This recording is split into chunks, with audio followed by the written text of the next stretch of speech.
அன்றாட வாழ்க்கையில் நம்ம எடுத்துக்கொள்ளக்கூடிய உணவுகள், அதே மாதிரி நம்மளுடைய சூழ்நிலையில் இருக்கக்கூடிய சில வகையான கேஸஸ் இதெல்லாமே வந்து நம்ம உடலுக்குள்ளே போகும்பொழுது, அதே மாதிரி நிறைய ப்ரிசர்வேட்டிவ் சேர்ந்த உணவுகள் இதெல்லாம் நம்ம எடுத்துக்கிறோம். நம்மளுடைய எண்ணங்கள்ல உண்டாகக்கூடிய மாற்றங்கள். இது எல்லாமே நம்ம உடம்புக்குள்ள வந்து சில மாற்றங்கள வந்து உண்டாகுது.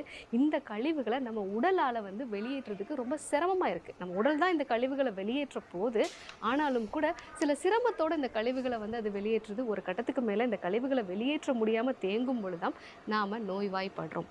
இதுதான் நவீன மருத்துவத்துல கழிவு நீக்கத்துக்கு, அதாவது டீடாக்சிஃபிகேஷனுக்கு சொல்லக்கூடிய விஷயம். உடல்ல இருக்கக்கூடிய பிரச்சனைகள் எல்லாத்துக்குமே ஆரம்ப கட்டமா இந்த கழிவு தேக்கம் அப்படிங்கிறது இருக்கிறதுனால, அதனால தான் நம்மளுடைய மருத்துவத்துல வந்து நோய வந்து சரி செய்யணும் அப்படின்னு நம்ம வந்து ஒருத்தருக்கு வந்து ஒரு ட்ரீட்மெண்ட் குடுக்கும்பொழுது, முதல்ல கழிவு நீக்க முறைய வந்து நம்ம அவங்களுக்கு சொல்லுவோம்.